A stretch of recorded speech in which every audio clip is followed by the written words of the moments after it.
But let's give you a proper introduction, because me and you have known each other for many, many years now. You are the executive director of a wonderful charity called Prevent Breast Cancer. You're based in Wythenshawe. It's absolutely fantastic, the work that you do, because you're the only UK charity that predicts, prevents, protects. That is your ethos. You know, you are trying to prevent breast cancer, and I think that's amazing. Absolutely. And it's not me myself, but we're raising the money in a variety of ways to fund research. Yeah. And I always say I have a really rich life. And what I mean by that, it's the people you meet. So you meet so many inspiring women and families who've been through breast cancer. And then you're working with the most brilliant minds as well, the scientists behind the charity. Well, that was interesting, because when Jeanette was talking about all the science there, I mean, you work with them like day in, day out. And, you know, what they're doing for breast cancer is just incredible, and kind of the headway that they're making. Yeah. Absolutely. What we're trying to do is accurately predict who's at risk of breast cancer. And if we can do that, we can target preventative interventions. So diet and lifestyle is a key thing that we research, as is genes, early detection, and preventative drugs. But the other really important thing, especially since COVID, is raising awareness of the importance of screening, breast screening. You know, women need to come forward. They need to attend their screening. If they see a sign or symptom, they need to understand what's normal for them. If there's anything they're unsure about, go to your GP.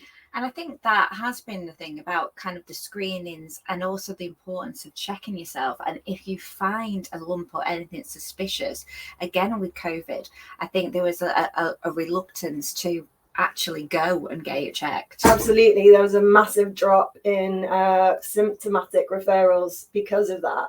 And we just need to make sure that women are coming forward, and that actually we all take a responsibility for letting our mums or grandmas or sisters. We need to educate everyone. Absolutely. We've got some great campaigns to talk about in a bit, but I thought first of all what we would do is show a video of some of the people that Prevent Breast Cancer have been involved with, and also kind of where Prevent Breast Cancer is now, and really how it can affect anybody. So let's take a look at this quick video. If I could save one woman's life by sharing my story, then that would be my greatest achievement.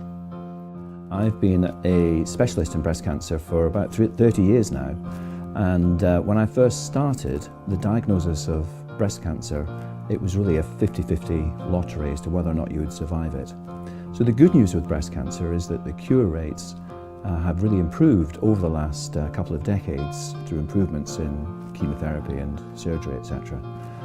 But we are nowhere near making breast cancer a curable disease for everybody. I remember when Mum sat me down in the kitchen, and it wasn't just one of those, I need to talk to you about something straight away. I felt almost like a really uneasy feeling in my stomach. I can't believe this is happening to my mum.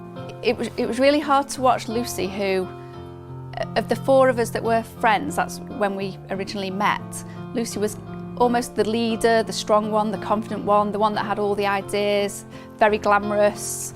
I got a phone call, and I could hear Steph crying. I'm crying myself now. And so I drove down to the car park, and she said the doctor thinks I've got cancer. We had an appointment at the Victoria unit in Oldham, and it was the longest day of our life. She phoned up and she was crying, almost hysterical, and she said that she's got breast cancer. I mean, I tried to be strong and say everything's going to be fine, everything's going to be fine, and then I put the phone down, and I was just in the middle of the office, and I just started crying, because I just thought, how's it happened to, how has this happened to her? And I need to be with her, so I just left work and drove to the hospital. Yeah, so I just got out of the car and we just held each other. So what are we going to do to turn things around? Well, we talk about the 3 Ps: predict, prevent, protect. We're starting off with predicting who is particularly at risk. And we're getting quite good at this now, at working out which women are particularly high risk of getting breast cancer through their genes and their environment. The second P is prevent, and we're working out ways in which we can prevent breast cancer. And finally, P, protect. Our vision is to protect future generations. We've got the UK's biggest breast cancer trial running at the moment here in Manchester. So please get behind us and help us to prevent breast cancer. Ah, that is Lester Barr, isn't it? Mm-hmm. The founder of the charity. Yeah, amazing absolutely. man. A great man. And as you can see from the video there, I mean, it's absolutely mind-blowing, isn't it, really, that there's so many people. I think you could kind of, like, people watching the show, you know, friends, family that you know that have had breast cancer, and I'd love to see a world without it. Well, that's what we're aiming to do. There's too many women getting diagnosed, and you're right. We all know someone who's been affected. It doesn't discriminate, and it's really important that we do more to prevent this disease. Yeah, it was a really powerful video, that, and I hope I didn't upset anybody by playing it, because it obviously it chokes me by kind of playing it out. But I think it's just really important to kind of get that message home. And I think if it means that, you know, somebody goes and checks their breast tonight, or just kind of has a conversation, I think, you know, that's great. Now, I know your charity has done amazing campaigns over the years, because you have to fund, obviously, that wonderful research. And you do it all yourself, don't you? We do. We don't receive any government funding, and we do everything. I call it from the fluffy side of fundraising, which you've been involved in. Yeah, I'd like to say I'm involved in the fluffy side. We've done a lot of like balls and lunches, and then through to sports, which have been really popular. So the runs, the tracks, the cycles, and then the more serious trust applications and working with companies. And obviously with the pandemic, everything we would have planned just stopped. So it actually, obviously, it was very stressful and challenging, but at the same time made us get more creative. Yeah. It's difficult, though. It is is difficult, because you rely on that to keep kind of the funding going and the charity going. But then when you put a pandemic in the mix, I know not just yourselves as charities, but charities all over kind of suffered. What did you do then to switch it up a little bit? So what we felt very strongly about was that a real strength of the charity is that we are all really personable. We're known, we have a real heart, and we're a family. And we're not the smallest charity. We were raising over £1 million before the pandemic, but we've never lost that ethos. So we wanted to make sure that we weren't asking constantly for money, that we wanted to put out really positive content, so that our supporters knew that we knew everyone was going through a really, really challenging time. And that was something we felt really strongly about. So it was resharing amazing events and spotlights on people who'd done incredible things for the charity.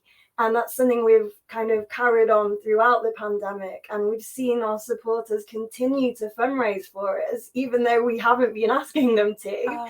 And now that we are, everyone wants to do something. Everyone wants to get behind, you know, whether it's a virtual event, a virtual challenge, or now, hopefully, fingers crossed, physical events, face-to-face events. And do you know what it is? It's testament, like you say, to those people who support the charity, that they might have done things like walk around the living room for about 10,000 times to kind of do something and brilliant like that. Me and you, like I said, I've been involved for years. I remember like putting on tutus with drag queens. I think we might have a picture of me with there you go. Do you remember that? Many years ago, and I think that might have been the pink walk. That was once it. And of course my husband's even got involved with the charity, because you did this amazing was it Booby Breast Fest? But the statue was a bee, and it was Booby. Yes. And there she is in all her glory, with her eyes as a bra, very apt. Amazing.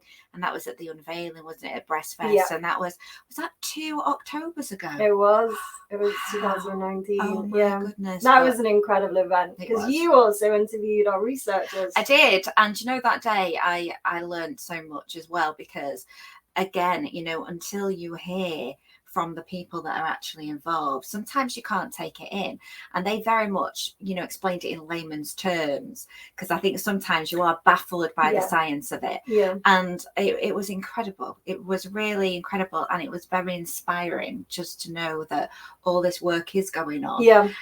To hopefully ensure that this disappears. Yep. You know, it's brilliant. Mhm. So tell me, Mhm. okay, the latest campaign that you are doing. So the latest campaign is called POP, and Okay. it's the power of prevent. So as I mentioned earlier around the ethos of the charity, and that is positivity, strength, empowerment, that we're a family and that we're in this together.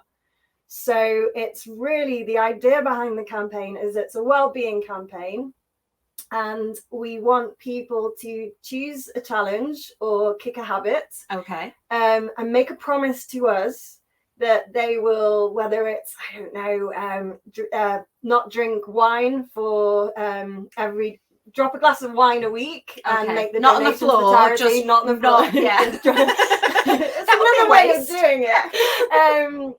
Set yourself a fitness goal, a stats challenge, a mile challenge, and raise money at the same time. So either you donate what the cost of a coffee or a glass of wine would be, or you ask people to sponsor you if you're doing a physical challenge.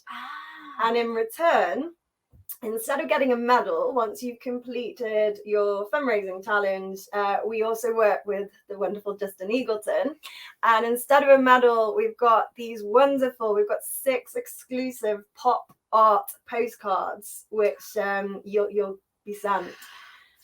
So what you don't know either is we're about to launch for this campaign our Poptober challenge. Right, okay, I need to know what this Poptober challenge is. So the Poptober challenge is to condense it all into 1 month. Oh, so you kick your that habit, is a challenge. or you pick your challenge, and you try and do it over the course of that month, and we're going to support you every step of the way. Oh my gosh. Oh, that does sound exciting. Well, I am going to do a pop promise and a challenge. So what do I do then? All right, so I'm going to go to the website and I sign up on the website. And is it 30 days to complete the challenge? Well, it's 31 days in October. So we said focus on 30 days and have 1 day rest. Okay. We're really generous. Well, I'm going to start mine for this month and see how many pop and switch it up every month. Yeah, I'm going to go for Sounds it. good. So if I go to the website and I will do this tonight and make my pop challenge for 30 days, I will try and attempt 10,000 steps. That's amazing. A day. Incredible. Right. Yeah. Now, I have had a bit of a dummy run. Okay. So for the past 2 days, this is why I'm wearing this watch, which doesn't go with the rest of my outfit. It was tracking me. So it tracked me, and I managed to do it on 1 day. I had walked all the way around Wythenshawe Park for that Dino Kingdom. Amazing. And then I'd walk the dog, and then I walked up and down the room for a bit, and I just did 10,000. Do you want to know what I'm on now? This is today. Okay, so I have tried my best to walk a lot. I've took the dog out. I did a Joe workout. I'm now just on 5,761. Right, so this is going to be a challenge for me. All right, to actually try and double that, you know, in the space of a day. So I feel like that will be a good challenge. A good challenge. Yeah. Can't give up. Look at the optics. I mean, come on, no alcohol. But yeah, so I commit to that, and I will raise money. Amazing. Thank you. All right. Yeah. Okay. So yes, I will update you guys on that as we go along, so you can catch up with me on social media, and I'll tell you how I'm doing. I will take pictures of the 10,000 every day just to prove it.